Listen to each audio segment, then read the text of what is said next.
স্বাদ বাদলের রান্নাঘর থেকে প্রত্যেককে আমার শুভকামনা জানাচ্ছি। বন্ধুরা, আজকে আমি বর্ষার এক ক্রনিক অসুখ আমাশয়, প্রায় অনেক মানুষই এই রোগে ভোগেন। সঠিক খাদ্যাভ্যাস যদি ঠিকমতোভাবে করে, এই রোগের সঠিক খাদ্যাভ্যাস থাকলে অনেক সময় এর উপশম হয়। ওষুধের পাশাপাশি পথ্য হিসাবে এটি ভীষণ উপকারী, এটা অনস্বীকার্য। এখানে আমি একটি আমাশয় রোগের উপশমের এটি পথ্য আপনাদের সামনে তুলে ধরেছি। দেখা যাক।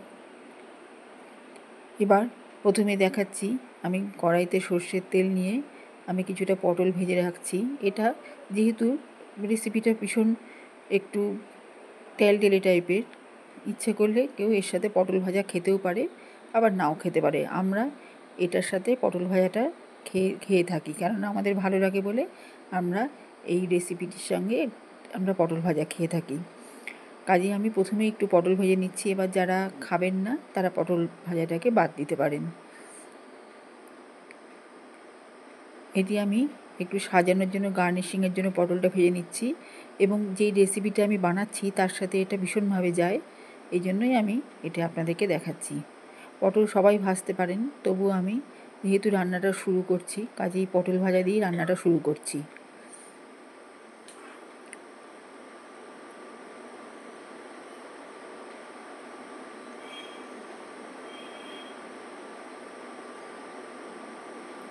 অনেক সময় অনেকে ওষুধের পাশাপাশিও পথ্যটা সঠিকভাবে না খাওয়ার জন্যেও হয়তো অনেককে ভুগতে হয়। আমরা এইভাবে করে আমি দেখেছি, খুব উপকার পাওয়া যায়। কাজেই আপনাদেরকে এটা শেয়ার করলাম।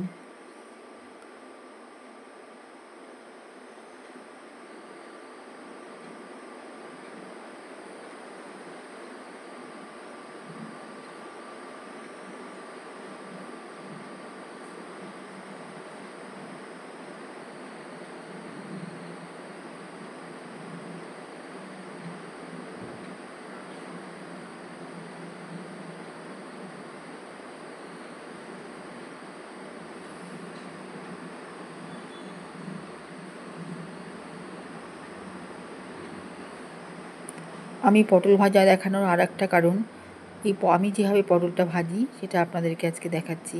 পটলটা ভাজার পরে, পটলটা পুরো ভাজা হয়ে গেলে এইভাবে গরম তেলগুলো শাঁসের মধ্যে, পটলের যে ভিতরের যে শাঁসটা থাকে, এই শাঁসের মধ্যে গরম তেল সমেত একটু গরম তেল ভরে ভরে নিয়ে পটলগুলোকে দেখছেন যেমন, এইভাবে আমি গরম তেল ভরে শাঁসের মধ্যে গরম তেলটা ভরে ভরে তুলে রাখি। এতে পটল ভাজাটা খেতে, যখন খাওয়ার সময় এটা গরম তেলের জন্য শাঁসটা খুব সুন্দর মেল্ট হয়ে যায় আর খেতেও ভালো লাগে।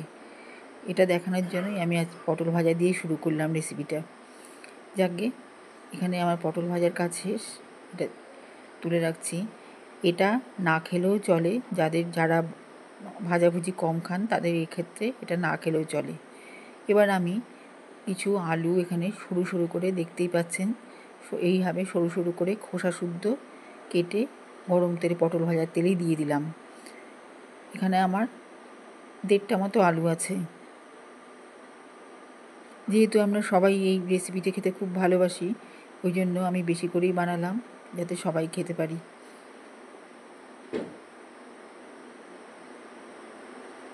এবার আলুটা একটু সাতলানোর পরেই আমি কাঁচকলাটা দিয়ে দিলাম। কাঁচকলাটা আমি হলুদ জলে ভিজিয়ে রেখেছি।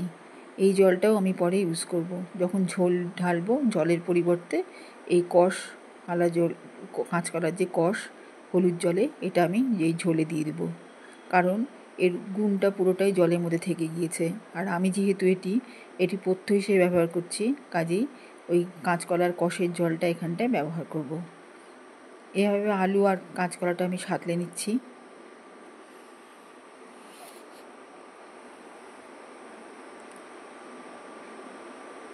ঢাকা দিয়ে একটু তেলে সেদ্ধ হওয়ার মতো করে সাঁতলে নিচ্ছি।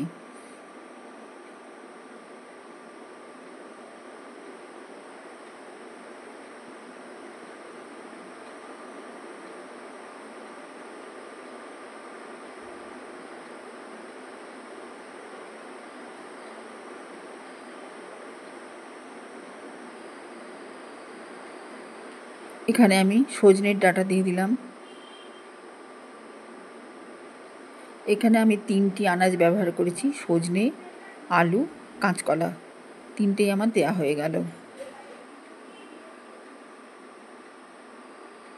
দেখছেন তো আমি বেশি ভাজছি না, কারণ এটি একে হচ্ছে পথ্যি রান্না, 2 নম্বর এটা ভাজলে টেস্ট অন্যরকম হয়ে যাবে। এখানে আমি যে তেলটা বেরিয়ে আসতে দেখতে পাচ্ছেন, এর মধ্যে মেথি দিয়ে দিলাম। মেথি দানাটা পুড়ে এর ফ্লেভারটা ছাড়বে। এরপর দিলাম রাঁধুনি।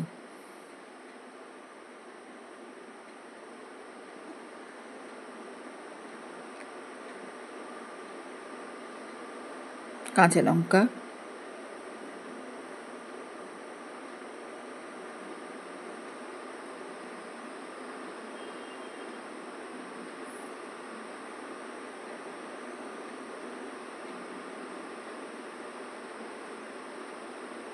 আদা বাটা। আদা বাটা আমি কিছুটা এখানে দিচ্ছি, আবার পরে দেব।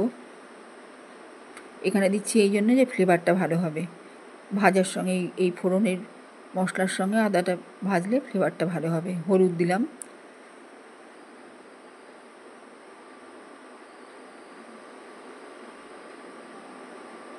লবণ,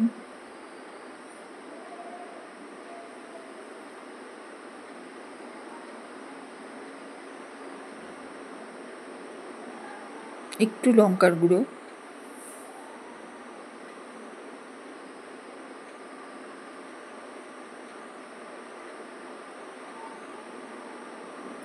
এইভাবে তেলের মধ্যে মশলাগুলো কষিয়ে নিচ্ছি।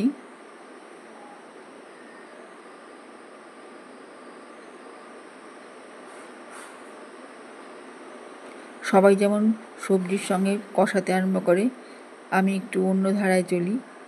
কাজেই আমার এই টেলটেলে রান্নার এটাই বিশেষত্ব।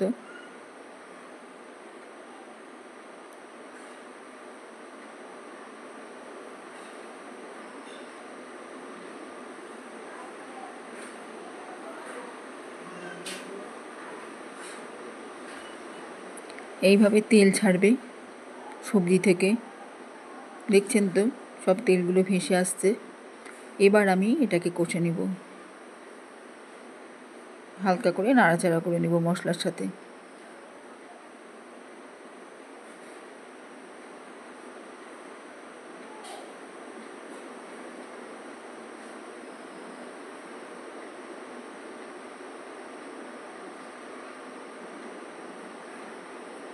পোস্ত বাটা,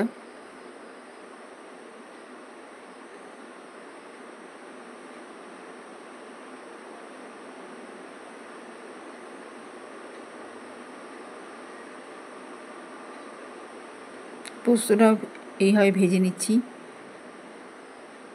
আলাদা করে।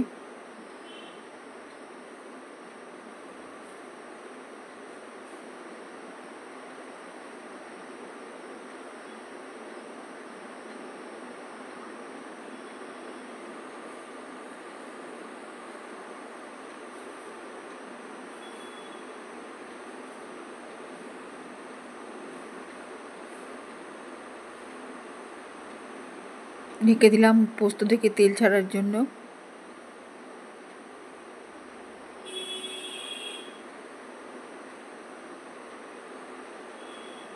মোটামুটি সবজিগুলো ভালো মতো কুক হয়েছে, ভাজা ভাজা হয়েছে।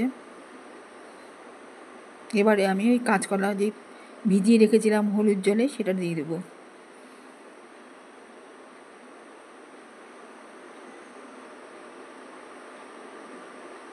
তার আগে একটু চিনি দিয়ে দিলাম, এতে উচ্ছে পড়বে না, কারণ এটা থানকুনি পাতা দিয়ে তৈরি করেছি। এই যে হলুদ জলটা, কাঁচকলা ভেজানো হলুদ জলটা দিয়ে দিলাম।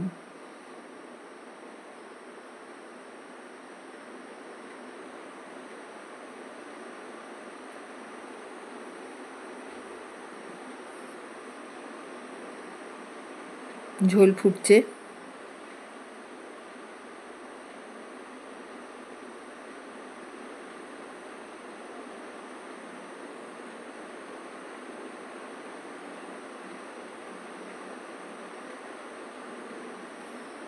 থানকুনি পাতাগুলো দিয়ে দিলাম ধুয়ে।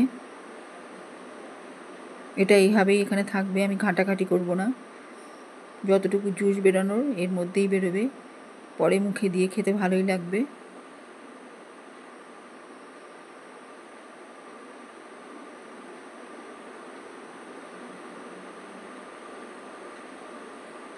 বাকি আদা বাটা যেটা রেখেছিলাম সেটা দিয়ে দিলাম।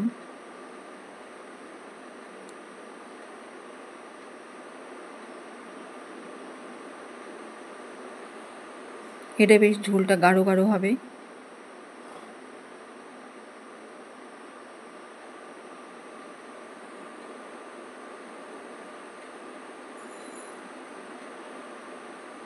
সম্পূর্ণ সেদ্ধ হয়ে এসছে।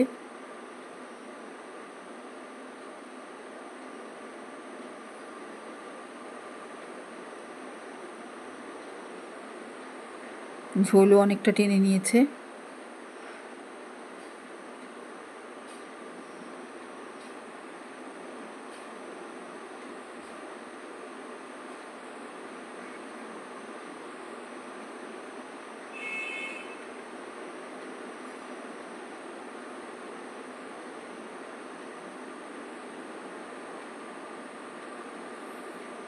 বেশ কিছুটা কাঁচা সর্ষের তেল দিয়ে দিলাম।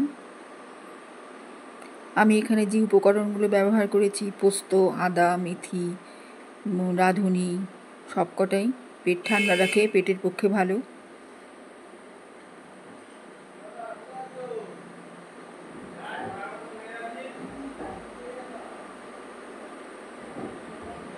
আমার রান্না এখানেই হয়ে গিয়েছে, ঝোল ঘন হয়ে এসছে। এবার অফ করে অন্য পাত্রে ঢালতে ঢালতে ঝোল অনেক টেনে নেবে, কেননা কাঁচকলা ভীষণ ঝোল টানে।